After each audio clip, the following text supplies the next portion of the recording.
하나님께서 주일 오전 여러분들에게 주시는 말씀은 창세기 1장 26절부터 28절까지 말씀입니다. 누가복음을 설교하다가 하나님이 주시는 은혜의 복음에 관하여 한 달 좀 넘게 설교했지요. 가정의 달에 제가 설교를 못했는데 한 달 정도 하나님의 형상으로 창조된 남자와 여자에 관하여 여러분들에게 설교하고 다시금 누가복음으로 돌아가겠습니다. 하나님의 말씀은 창세기 1장 26절부터 28절까지의 말씀입니다. 주님의 말씀을 받으시기를 바랍니다.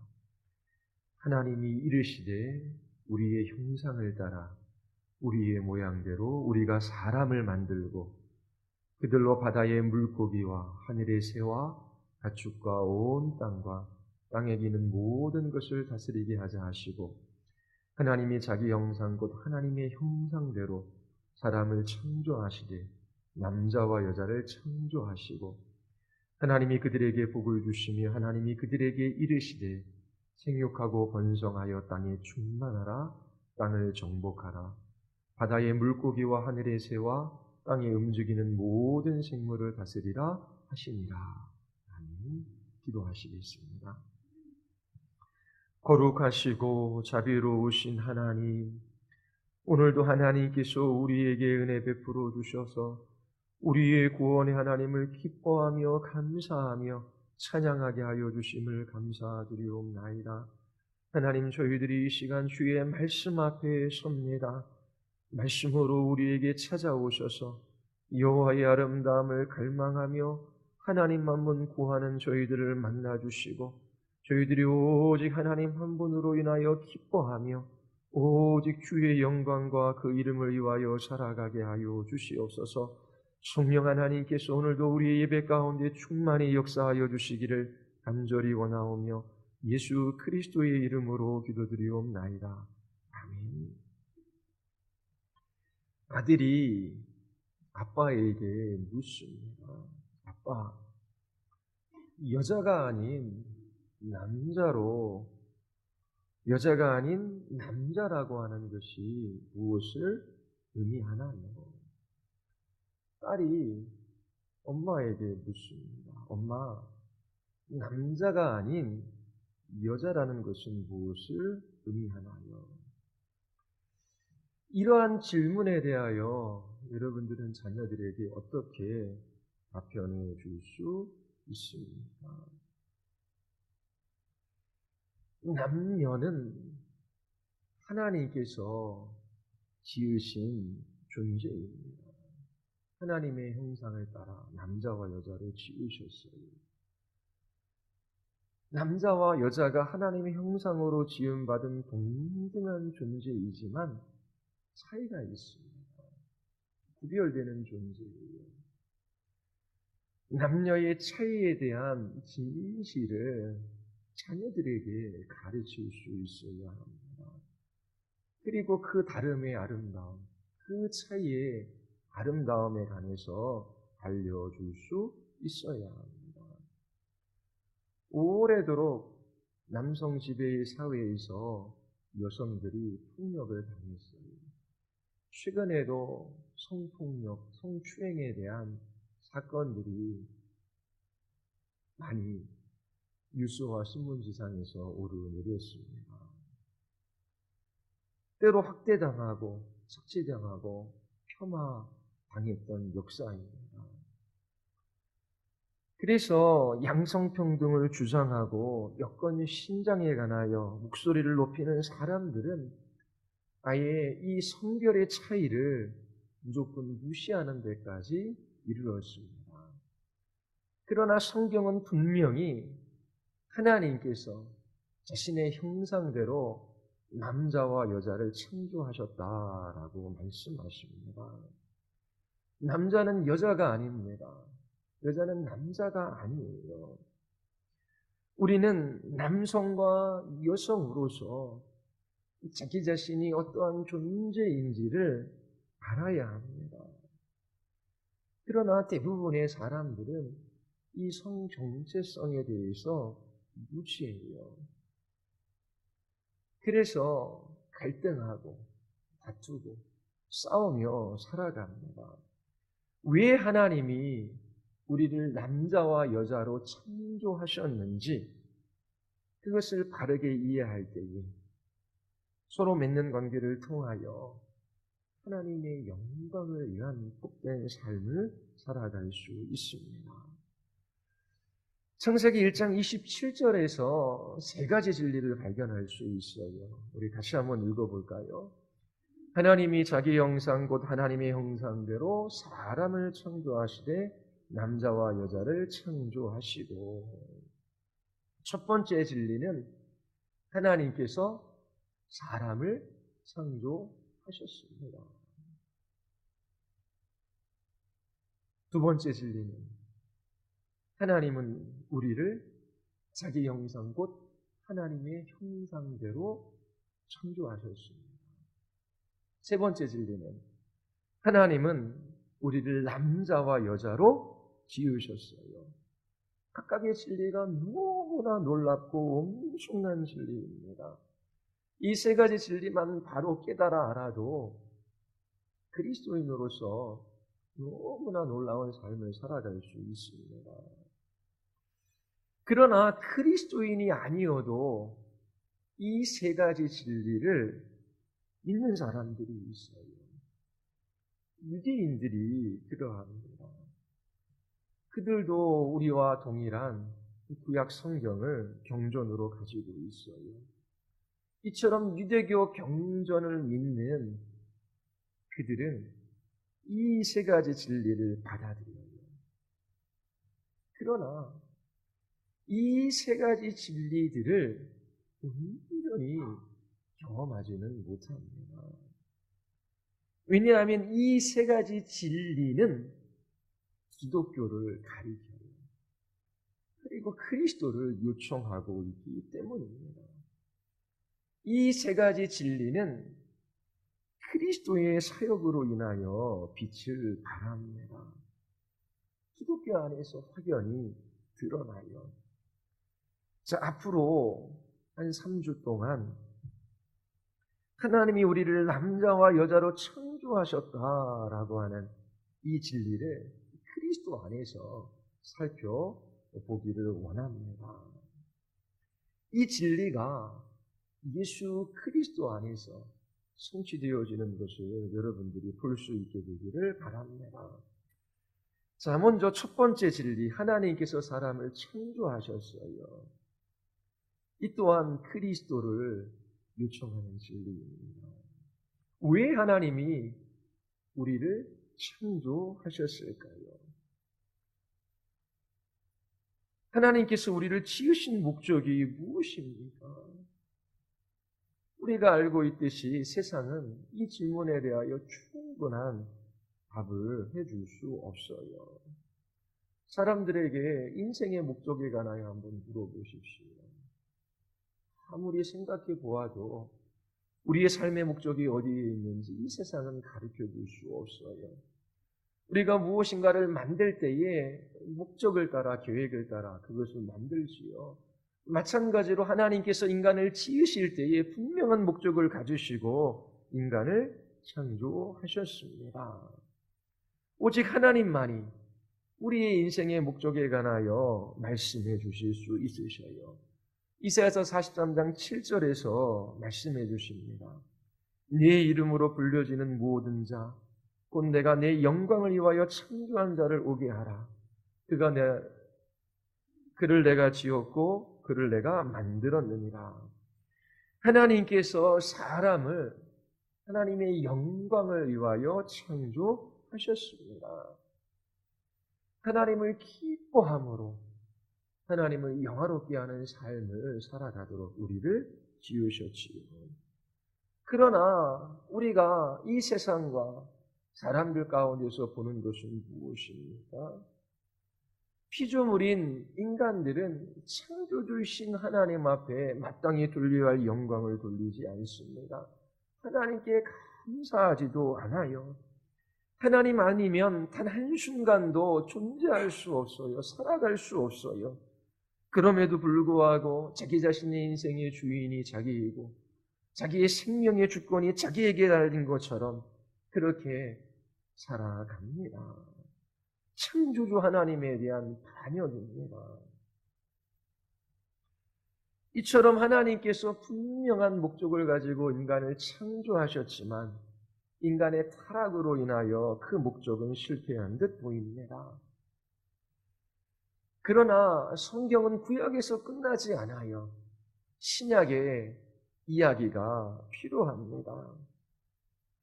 하나님께서 사람을 창조하셨다라고 하는 이 진리, 그리고 그 창조의 목적이 하나님의 영광이라고 하는 이 사실은 오직 예수 그리스도 안에서만 온전히 성취될 수 있습니다. 그러므로 하나님이 사람을 창조하셨다라고 하는 이 진리는 기독교를 가리키고 또 그리스도를 요청하는 진리입니다. 두 번째 진리도 마찬가지예요. 하나님이 우리를 자신의 형상대로 지으신 데에는 분명한 목적이 있습니다. 우리는 동물과 같지 않아요. 우리는 하나님의 형상대로 지음받은 사람입니다. 대학교 때에 문학 수업을 하다가 이러한 질문이 제기되어졌어요. 인간이 왜 도대체 존엄하고 가치가 있는가? 왜 인간이 의미 있는 존재인가? 기껏 이야기하는 것이 이성을 가지고 있기 때문에, 사람이기 때문에 그 정도입니다. 왜 인간이 그렇게 가치 있고 존엄합니까? 그 이유는 인간이 하나님의 형상대로 지음을 받았기 때문에 그래요. 이 말이 의미하는 것은 사람이 하나님을 가장 잘 대표하고 하나님을 가장 잘 드러내는 존재다라고 하는 것입니다. 사람을 보면 하나님이 어떠한 분이신지를 알 수 있어요.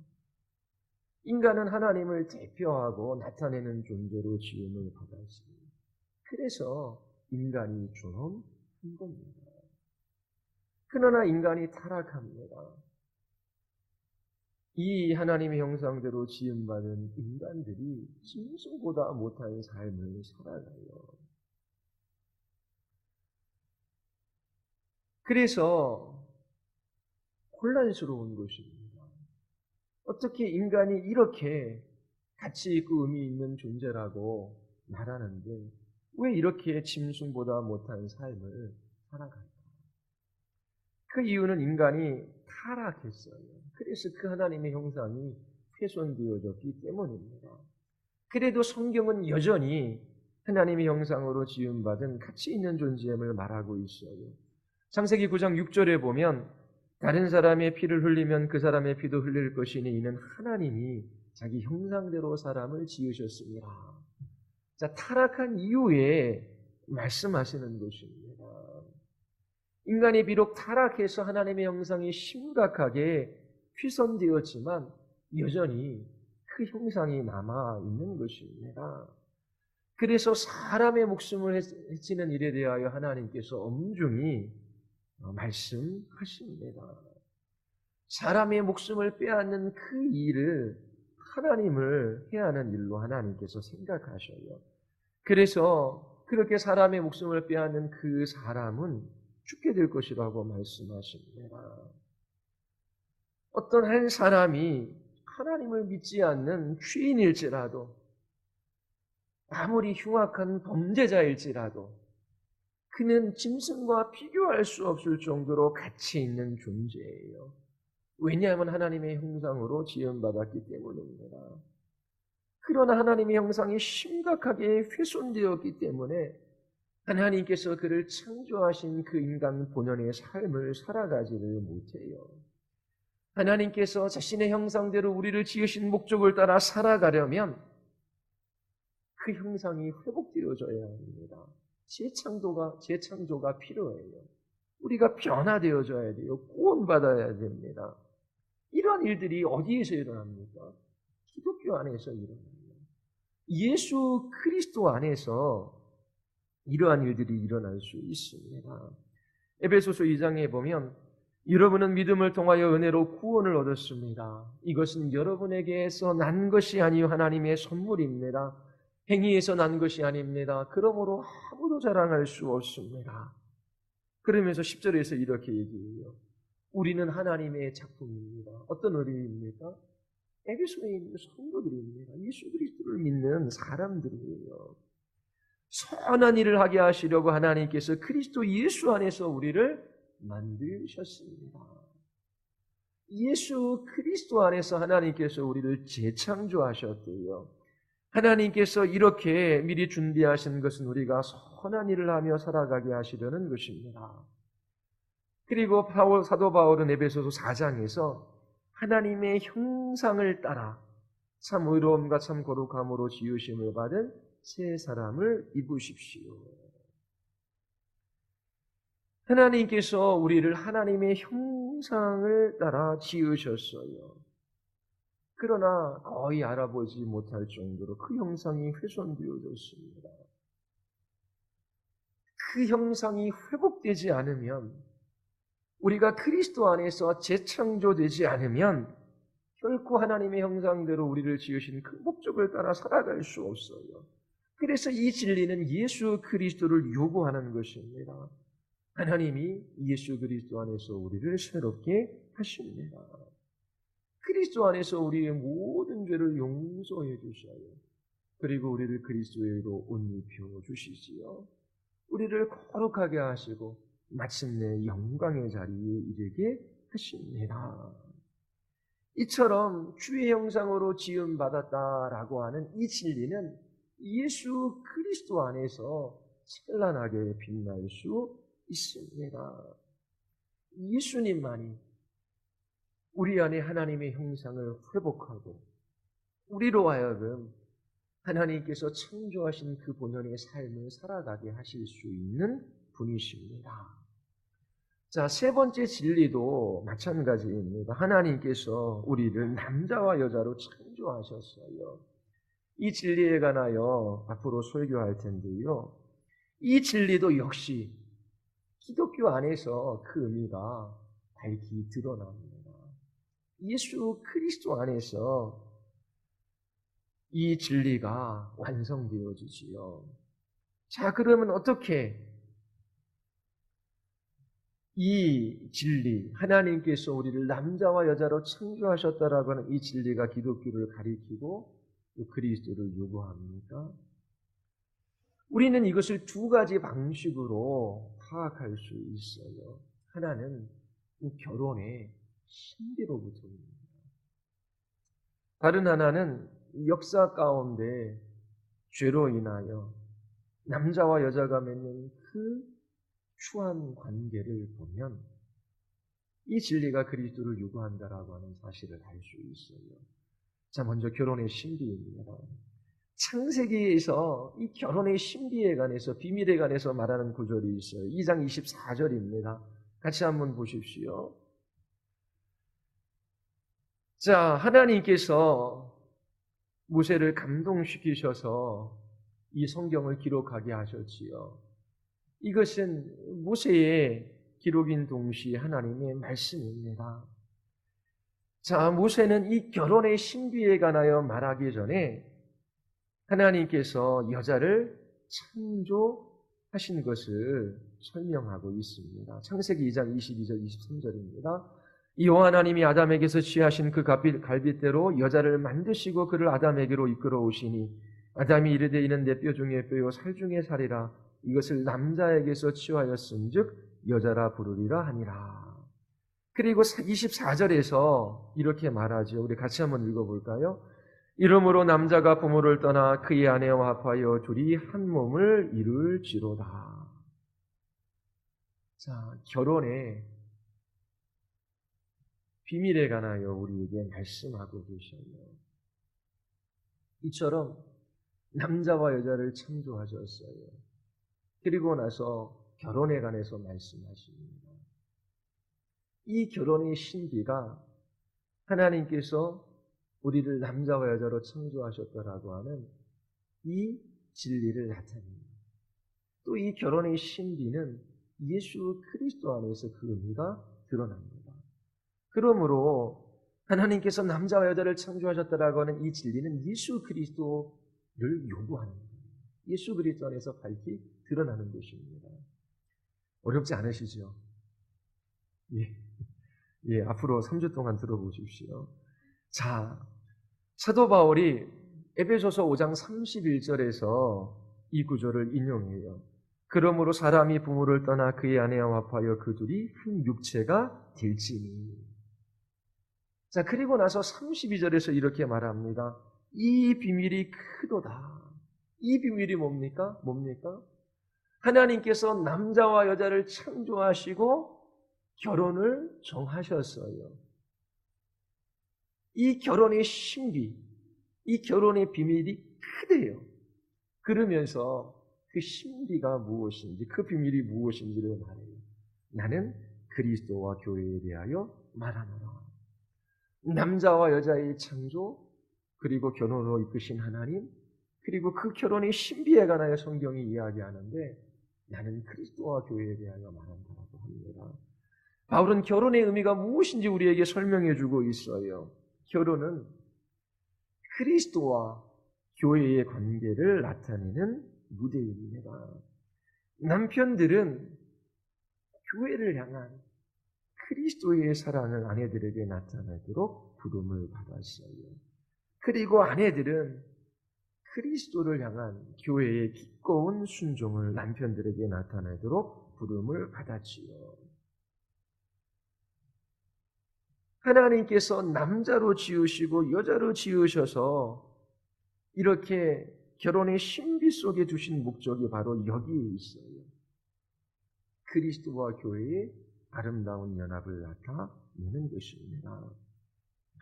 바울은 창세기 2장 24절 이 하나님이 정하신 이 결혼 제도를 신비, 비밀이라고 불러요. 왜냐하면 창세기에서 하나님이 남녀의 결혼의 목적을 명확하게 드러내 보여주시지 않았기 때문입니다. 구약에서는 결혼에 대하여 힌트만 주고 있어요. 결혼은 하나님과 이스라엘 백성과 맺는 언약 관계를 나타냅니다. 그리스도가 오셨을 때에 이 결혼이 밝히 드러나요. 결혼이 무엇인지를 알게 되는 것입니다. 예수님과 교회가 맺는 관계, 그 관계를 잘 배워가면 결혼이 무엇인지를 알 수 있어요. 그리고 결혼이 무엇인지를 잘 알면 예수님과 교회와 맺는 관계가 어떠한지를 우리가 알 수 있어요. 결혼은 예수님과 그의 교회가 맺는 언약 관계를 나타내는 그림자예요. 결혼은 실체가 아닙니다. 결혼 생활이 전부가 아니에요. 결혼 자체의 목적이 있는 것이 아니라 결혼은 그림자로서 실체를 드러낼 때의 의미가 있는 거예요. 그 실체가 뭐예요? 그리스도와 교회의 언약적 관계입니다. 하나님께서 사람을 남자와 여자로 창조하셨어요. 그리고 결혼으로 부르십니다. 남자가 부모를 떠나 언약 관계 속에서 그의 아내와 한 몸을 이루게 하셨어요. 이 결혼은 그리스도와 교회가 맺는 언약 관계를 나타내기 위하여 하나님께서 정하신 것입니다. 이것이 결혼의 실체예요. 그러므로 하나님이 남자와 여자를 지으신 것, 이것은 그리스도를 유구해요. 그리스도 안에서 이 놀라운 진리가 빛을 발합니다. 결혼의 신비는 그리스도와 교회가 맺는 언약 관계 속에서 밝혀졌습니다. 결혼에 대하여 이러한 생각을 가진 사람들이 별로 없어요. 여러분들도 이미 배웠지만은 낯설게 들린 적이 있을 거예요. 결혼은 실체가 아니라 그림자이다. 그리스도와 교회의 언약적 관계를 나타내는 것이 실체이다. 근데 이런 것들을 낯설어요. 그리스도인들조차도 이 사실을 잘 모릅니다. 왜냐하면 결혼을 그냥 세상의 제도라고 생각하기 때문이지요. 그래서 결혼을 세상 사람들과 별반 다를 바 없이 그렇게 생각하는 것입니다. 결혼할 때에 결혼식을 위하여 많은 것을 준비하지만 결혼의 목적과 의미가 어디에 있는지 알고 결혼하는 부부들은 많지 않습니다. 모든 문화에 결혼의 풍습이 있어요. 그리스도인이 아닐지라도, 이교도일지라도 모든 결혼은 그리스도와 교회의 언약적 관계를 상징적으로 나타내는 장입니다. 대부분의 그리스도인들조차도 비그리스도인들의 결혼을 그렇게 생각하지 않아요. 하나님께서 사람을 남자와 여자로 창조하셨어요. 그리고 결혼을 정하셨지요. 이 결혼은 그리스도와 교회의 관계를 나타내는 그림자입니다. 이 기독교 신앙은 결혼 언약이 무엇인지에 관하여 우리에게 알려줘요. 자, 반복적으로 합니다. 기억하십시오. 하나님께서 남자와 여자를 지으셨어요. 분명한 목적이 있습니다. 결혼으로 부르십니다. 결혼은 그림자여 참된 실체를 드러내야 합니다. 그것은 그리스도와 교회의 관계입니다. 그래서 남편들은 새로운 피조물로서 그리스도께서 교회를 사랑하듯 그 사랑으로 아내를 섬겨야 합니다. 그리고 아내들은 새로운 피조물로서 기꺼이 주님께 교회가 복종하듯이 그렇게 즐거이 남편을 따라야 하는 것입니다. 거기에 아름다움이 있고 질서가 있고 이 복음의 영광과 하나님의 아름다움을 나타낼 수 있는 거예요. 결혼은 그림자이지 실체가 아니에요. 그리스도께서 이 땅에 다시 오십니다. 많은 사람들이 보는 데서 예수님이 승천하신 것처럼 다시 이 땅에 오실 거예요. 그날을 한번 생각해 보십시오. 하늘이 열리고 나팔 소리가 울려 퍼집니다. 인자가 능력과 영광 가운데 나타나셔요. 마치 찬란하게 빛나는 태양처럼 수많은 천사들과 함께 나타나시지요. 예수님께서 천사들을 사방에 보내셔서 택하신 백성들을 불러 모으셔요. 그리스도 안에서 죽은 자들이 다시 살아납니다. 예수님은 그들에게 자신과 같은 영광스러운 몸을 주셔요. 그리고 눈 깜짝할 사이 우리의 모든 것을 변화시켜 주셔서 영광에 걸맞는 사람이 되게 하십니다. 오래도록 신랑이신 예수님을 기다리며 자신을 단장했던 교회는 청결하고 거룩한 신부로 나타나게 되지요. 자, 신랑이신 예수님께서 신부이신 교회의 팔을 이끌고 어린 양의 혼인잔치로 나아갑니다. 자, 이제 혼인잔치가 열렸어요. 예수님께서 그 혼인잔치 중앙에 서셨어요. 그리고 말씀하십니다. 이것이 결혼의 참된 의미입니다. 모든 것이 이것을 향하여 달려왔습니다. 이것이 사람을 남자와 여자로 창조하고 결혼이라는 제도를 만든 이유입니다. 지금부터는 결혼도 없고 결혼하는 것도 없습니다. 왜냐하면 그림자는 사라지고 실제가 왔기 때문입니다. 누가복음에 보면 이 세상의 자녀들은 장가도 가고 시집도 가되 저 세상과 및 죽은 자 가운데서 부활함을 얻기 위해 합당히 여김을 받은 자들은 장가가고 시집가는 일이 없대요. 자, 이처럼 결혼이라고 하는 제도는 이 땅에만 있고 하나님께서 남자와 여자를 지으셔서 이 결혼이라는 것을 정하신 분명한 목적이 있습니다. 그것은 그리스도와 교회의 이 아름다운 사랑의 연합을 드러내는 거예요. 자, 다시금 정리하자면 하나님께서 우리를 자신의 형상대로 남자와 여자로 창조하셨어요. 이것은 기독교 안에서 완성되어집니다. 예수 그리스도를 요청하는 진리예요. 두 가지 방면에서 그래요. 하나는 결혼의 신비를 보면 압니다. 결혼의 비밀 안에서 이 진리가 확연히 드러나요. 하나님께서 남자와 여자를 창조하시고 이것은 결혼을 위한 기본 바탕이 됩니다. 남자와 여자가 결혼하는 것이 하나님이 정하신 법이에요. 남자는 여자 없이, 여자는 남자 없이 결혼할 수 없어요. 그리고 이 결혼을 통하여 하나님께서 목적하신 것은 그리스도와 교회의 이 아름다운 사랑의 연합을 드러내는 것입니다. 남자와 여자의 창조는 결혼을 가리켜요. 결혼은 그리스도와 교회를 가리키지요. 하나님이 자신의 형상대로 남자와 여자를 창조하셨다라고 하는 이 진리, 이 진리에 대한 믿음, 기독교 없이는 완전할 수 없어요. 예수 그리스도의 사역 없이는 그 의미가 완전하게 드러나지 못합니다. 이처럼 하나님께서 남자와 여자를 창조하셨다라고 하는 이 진리, 이 진리가 결혼의 신비를 통하여 드러나고 있음을 우리가 볼 수 있어요. 이 결혼의 신비를 통하여 남자와 여자를 창조하셨다는 이 진리가 예수 그리스도를 요청하고 있다라고 하는 사실을 여러분들이 보았습니다. 두 번째, 하나님의 형상대로 남자와 여자를 창조하셨다라고 하는 것은 기독교 안에서 이제 완성되는 진리이지요. 역사를 보면 알 수 있습니다. 남자와 여자의 관계가 죄로 인하여 뒤틀려 버렸어요. 이러한 왜곡으로부터의 회복이 필요합니다. 죄가 세상에 들어왔을 때에 남자와 여자의 관계가 망가졌습니다. 아담이 선악과를 따먹어요.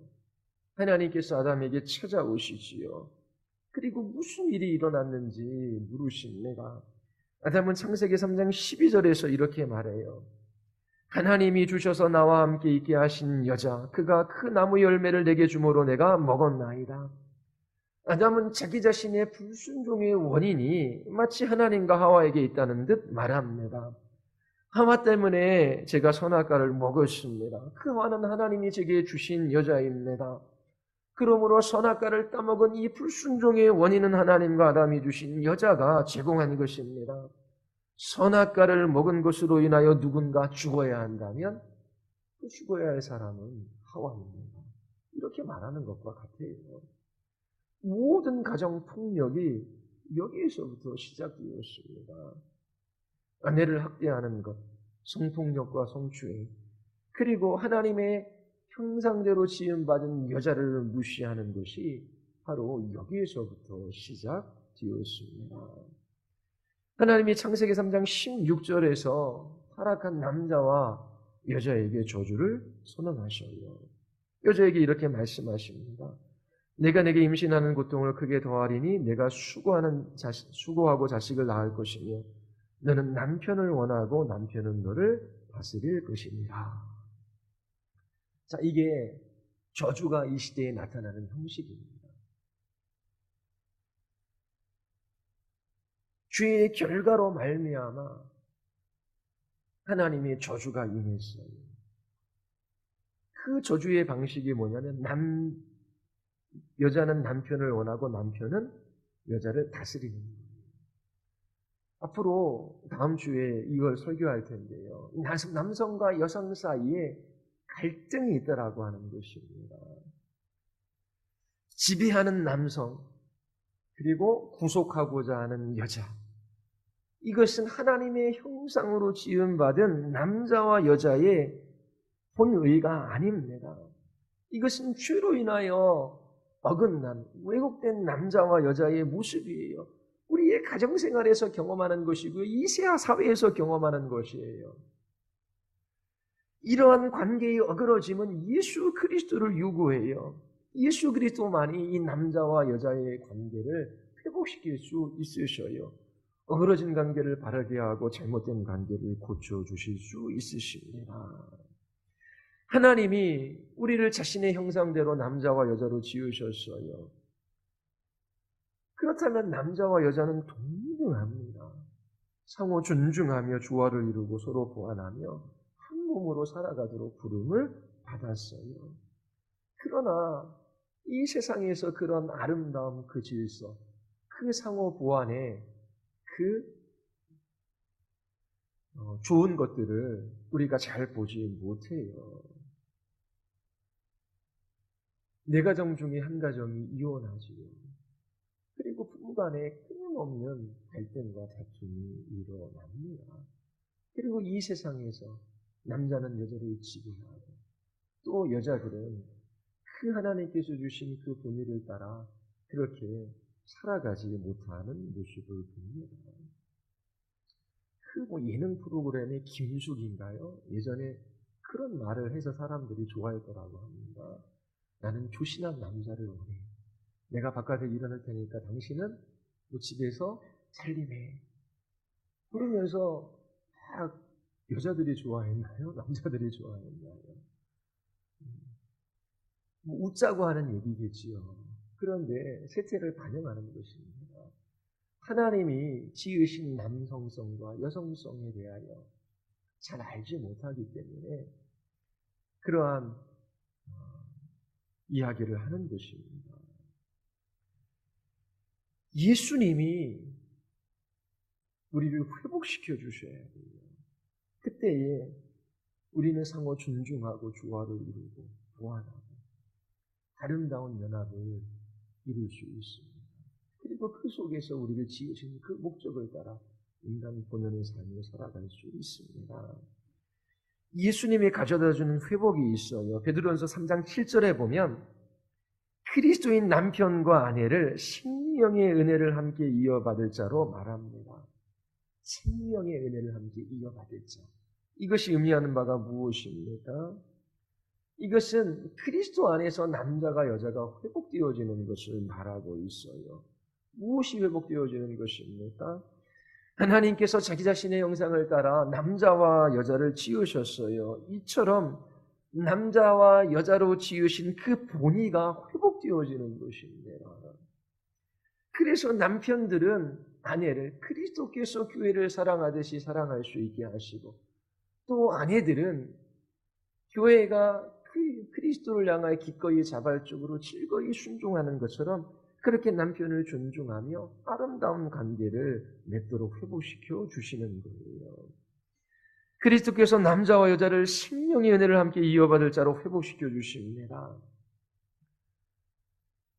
하나님이 창조하신 그 남자 본연의 삶, 여자 본연의 삶을 살아감으로 그 연합 속에서 하나님의 영광을 나타내게 하시는 거예요. 하나님의 형상으로 지음받은 남자와 여자는 회복이 필요해요. 예수 그리스도 없이는 이러한 변화가 일어날 수 없어요. 여러분들 결혼 생활이 행복하십니까? 결혼의 목적이 무엇인지를 알고 결혼 생활을 하고 계십니까? 참된 실체를 드러내고 계십니까? 그때 행복한 거예요. 예수님 아니면 이러한 회복이 불가능합니다. 예수님께서 주인들을 위하여 성취하신 그것을 이어받을 때에 회복될 수 있어요. 죄로부터 예수님만이 남자와 여자를 회복시켜 주십니다. 함께 생명의 은혜를 이어받게 하셔요. 자, 그러면 독신은 어떠한가? 바울은 당시에 믿을 수 없는 아주 급진적인 이야기를 합니다. 고린도서 7장 8절에 보면 내가 결혼하지 아니한 자들과 과부들에게 이르노니 나와 같이 그냥 지내는 것이 좋으니라. 너희가 염려 없기를 원하노라. 장가가지 않은 자는 주의 일을 염려하여 어찌하여 주를 기쁘시게 할까 하되 내가 이것을 말하면 너희의 유익을 위함이요 너희에게 올무를 놓으려 함이 아니니 오직 너희로 하여금 이치에 합당하게 하여 흐트러짐이 없이 주를 섬기게 하려 함이라. 자, 이것이 말하는 것이 무엇이겠습니까? 그리스도께서 하나님의 형상으로 창조된 남자와 여자를 회복시켜 주시지요.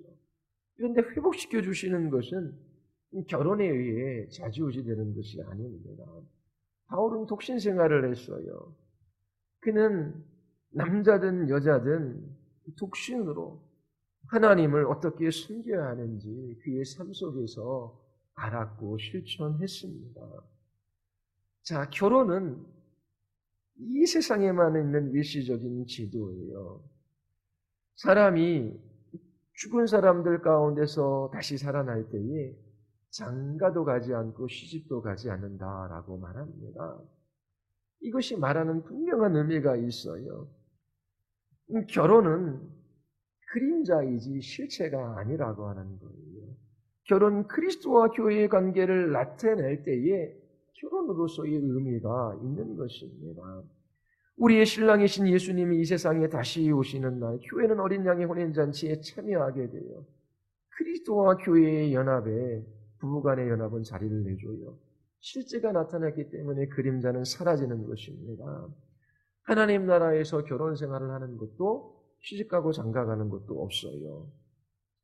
자, 그렇기 때문에 이 땅에서 결혼을 하지 않더라도 우리는 그리스도로 말미암아 하나님의 형상이 회복되어지고 또 생명의 은혜를 유업으로 받습니다. 독신으로 주님께 헌신한 사람들은 이처럼 생명의 은혜를 함께 이어받은 자로서 어린 양의 혼인잔치에 참여하게 돼요. 주님께 대한 헌신과 그들의 희생에 따라 상상할 수 없는 기쁨, 넘치는 사랑, 친밀한 관계를 주님과 누리게 됩니다. 그래서 결혼하지 아니하는 청년들은 결혼 자체를 목적으로 삼지 말고 생명의 은혜를 이어받은 자로서 오직 예수 그리스도 그분을 사랑하고 그분을 알아가고 그분의 이름이 존귀 여김 받기를 사랑하십시오. 그것이 실체이기 때문에 그래요. 결혼 생활에 우리를 주신 목적도 그거예요. 결혼 자체가 실체는 아닙니다. 자, 이 세 가지를 정리하고 오늘 설교를 마칠게요. 하나님이 사람을 창조하셨습니다. 하나님은 창조주시고 우리는 피조물이에요. 인간은 하나님과 이러한 관계 속에서 살아가도록 지음받았어요. 하나님께서 인간을 창조하신 그 목적을 따라 하나님을 기뻐하며 하나님을 영화롭게 하는 삶을 살아갈 때 우린 참으로 행복할 수 있습니다. 이 창조의 목적은 오직 예수 그리스도 안에서 성취되어지는 거예요. 그리스도 없이는 우리는 하나님이 우리를 창조한 목적대로 살아갈 수 없어요. 두 번째 진리, 하나님이 자신의 형상대로 사람을 지으셨지요. 타락으로 말미암아 그 형상이 훼손되어졌어요. 우리는 재창조되어져야 됩니다. 우리는 변화되어져야 돼요. 우리는 새 사람을 입어야 합니다. 오직 예수 그리스도 안에서 의와 진리의 거룩함으로 지으심을 받은 새 사람을 입을 수 있어요. 이 진리 또한 예수 그리스도를 요구합니다. 자, 그리고 세 번째 진리, 하나님께서 우리를 자신의 형상대로 남자와 여자로 창조하셨지요. 아담과 하와의 타락으로 말미암아 그 관계가 어그러졌어요. 회복이 필요합니다. 그러하기에 예수 그리스도를 요구하는 것, 기독교 안에서 이 진리가 완성되어지는 것입니다. 남자와 여자로 부르시고 결혼을 명하셨어요. 결혼은 그리스도와 교회의 언약적 관계를 나타내는 장입니다. 이것을 알지 못하면 하나님께서 왜 남자와 여자로 창조하시고 결혼으로 부르셨는지 이해할 수 없는 거예요. 그리고 남자와 여자는 생명의 유업을 함께 이어받을 자입니다. 이것을 알지 못하면 하나님의 형상대로 지음받은 남자와 여자, 그 남자와 여자로 지음받은 존재의 참된 삶, 참된 길을 걸어갈 수가 없어요. 그리고 하나님의 나라에서는 결혼이 없습니다. 이것을 알지 못하면 하나님의 형상대로 남자와 여자를 지음받은 사람들의 독신 생활을 이해하지 못하는 것이지요. 하나님의 형상대로 남자와 여자로 지음받은 사람의 영광스러운 운명은 결혼에 달려있지 않고 주를 향한 헌신과 사랑이 있습니다. 하나님의 형상과 모양을 따라 우리를 남자와 여자로 창조하셨어요. 이 진리를 예수 그리스도 안에서 깊이 경험할 수 있어야 합니다. 그 궁극적인 목적은 주님을 사랑하고 섬기게 하기 위함입니다. 주의 영광을 위한 것이지요. 젊은이들은 늙습니다. 늙은이들은 죽지요.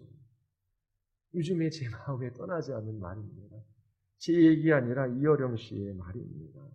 젊은이들은 듣고 늙은이는 죽습니다.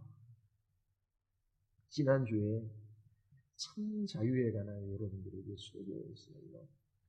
네 가지 자유가 있다라고 말씀을 드렸지요. 첫 번째가 뭐지요?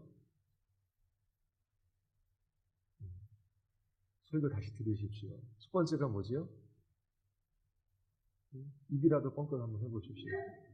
첫 번째가 원함의 자유. 그런 자유 있잖아요. 나는 내가 하고 싶은 대로 살아갈 거야. 원함의 자유가 있어요. 두 번째 자유가 뭐지요? 원함은 있는데 능력이 없으면 자유롭다 할 수 없어요. 그러니까 제한된 자유일 수밖에 없어요. 어떤 자유가 필요해요? 능력의 자유가 필요합니다. 자, 원함도 있고 능력도 있는데 자, 기회가 없어요. 기회의 자유가 있어요. 자, 원함도 있고 능력도 있고 기회도 있는데 그렇게 자기 자신이 원했던 것, 그 일을 한 그 삶에 후회가 없어야 돼요. 후회가 없어야 돼요. 그리고 여러분들이 그렇게 원하며 살아갔던 그 삶이 여러분들을 영원한 기쁨과 행복으로 이끌어야 돼요. 그렇지 않으면 참으로 자유할 수가 없는 것입니다. 그리스도께서 우리를 자유하게 하여 오늘도 이 내용 자체가 예수 그리스도 안에서 이 남자와 여자로 지으신 이 목적이 성취되어지는 거예요. 그리스도만이 우리를 자유하게 하십니다. 자, 여러분들은 진짜 자유합니까? 참 자유를 누리고 있어요. 저는 자유를 누리고 있어요. 원함이 있어요. 어떤 원함입니까? 하나님 한 분 알기를 원합니다. 하나님 한 분 사랑하기를 원합니다. 하나님 저의 모든 인생을 통틀어 오직 예수 그리스도 이름만 높아지기를 원합니다. 주의 이름이 높아지는 것이 저에게 최고의 기쁨이며 행복입니다. 그러면서 하나님 한 분 갈망해요. 하나님의 아름다움을 앙망하고 하나님 한 분 바라봅니다. 주님을 원해요. 은혜의 복음을 선포하면서 복음이 무엇인지 여러분들에게 말씀을 드렸어요. 복음이 복음일 수 있는 이유는 하나님께서 최고의 선물이신 하나님 자신을 우리에게 주시기 때문에 그래요. 예수 그리스도가 가장 귀한 보화이지요. 예수 그리스도보다 더 귀한 것이 없어요. 복음이 복음일 수 있는 이유는 예수 그리스도를 우리에게 주셨기 때문에 그래요. 하나님이 우리를 사랑하셔서 그 아들을 십자가에 내어주셨으면 그 아들과 함께 우리에게 모든 좋은 것을 주실 거예요. 저는 확신해요. 그래서 다른 것이 귀한 것이 아니라 예수 그리스도가 귀해요. 하나님이 가장 소중합니다. 그래서 하나님을 구해요. 하나님 알기를 원해요. 하나님의 아름다움을 앙망하고 하나님을 찬양하며 살아가기를 원해요. 주님 만나 배웠기를 원해요. 이것이 저에게 있는 원함입니다. 뿐만 아니라 모든 그리스도인들에게 있는 원함이에요.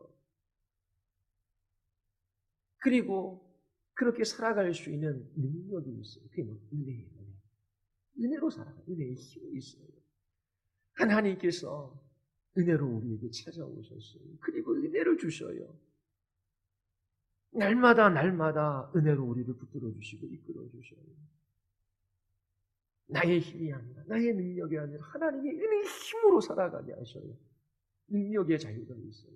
그 세 번째 기회의 자유가 있어요. 세상 사람들은 기회를 쟁취하려고 해요. 자신이 원하는 기회가 있어요. 승진하는 기회, 그리고 성공하는 기회, 자기 이름을 높일 수 있는 기회. 그래서 최근에도 누가 만나 얘기하면서 자녀가 변호사 시험에 합격하고 로펌에 다닌대요. 기독교 학과를 나가고 이제 대학원에 진학할 때에 법학대학 전문대학원에 진학해서 이제 변호사 학장을 따는 겁니다. 근데 이 딸에게 원함이 있대요. 이 정계에 진출하면 청와대에 들어가는 겁니다. 지금 27살인데요. 그런 꿈을 꿀 수 있지요. 그런데 어떠한 기회를 얻을 때에 우리는 자유한 게 아니라 우리의 모든 삶 자체가 하나님께서 주시는 기회입니다. 나의 생명, 그리고 나에게 살아갈 수 있는 모든 삶의 기회. 결혼, 자녀 할 것 없이 직장 그 모든 것도 어떻게 해요? 그 원함 하나님의 영광을 위하여 살아갈 수 있는 삶의 기회를 나에게 주셨어요. 그리고 이처럼 하나님만은 추구하고 갈망하고 그 하나님의 이름을 위하여 살기를 그 원하는 마음이 있고 그렇게 살고자 하는 은혜의 힘도 주시고 그리고 나의 모든 삶을 통하여 그리스도를 높이는 삶의 기회가 나에게 주어졌어요. 그리고 이 삶은 어떻게 해요? 후회하지 않는 삶이에요. 영원토록 우리에게 행복을 가져다 주는 삶이에요. 그래서 저는 자유합니다. 여러분들에게도 이런 자유가 있어요. 결혼은 실제가 아니라 그림자예요. 하나님께서 분명히 남자와 여자를 지으셔서 살게 하신 그 목적이 있는 것입니다. 그래서 결혼 자체가 중요한 것이 아니라 하나님께서 지으신 그 목적을 따라 살아가는 것이 중요합니다. 그러기 위해서는 예수 그리스도가 필요한 것입니다. 그리고 기독교 안에서 많이 이것이 성취되어질 수 있어요. 여러분들이 평생에 온 마음으로 이처럼 주님 한 분 원하고 주님이 주신 이 힘으로 이 길들을 걸어가고 좋은 것이든지 나쁜 것이든지 모든 삶에 주어진 것들이 주의 영광을 위하여 살아갈 수 있는 기회이기에 이 자유를 누리며 후회하지 않는 삶, 영원한 행복을 위한 이 복된 그리스도인의 삶을 살아갈 수 있게 되기를 바랍니다. 우리 같이 기도하시겠습니다. 우리 이 시간 같이 한번 기도할 때에 오 하나님, 사람들은 먹고 마시는 것들을 염려하며 살아갑니다.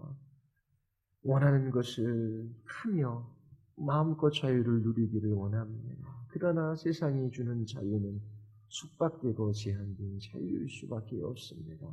예수 그리스도만이 우리를 자유케 하십니다. 우리를 창조하신 그 본연의 목적을 따라 살아가게 하십니다. 우리에게 영원한 기쁨과 안식과 만족을 가져다 주십니다. 오 하나님, 참으로 우리를 새롭게 빚으시고 우리를 지으신 그 목적을 따라 저희들이 이 길들을 걸어가게 하여 주시옵소서. 가정 안에서 그리스도와 교회의 아름다움을 나타나게 하여 주시고 또 우리를 지으신 그 본의가 무엇인지를 깨달아 알아 주님의 말씀 앞에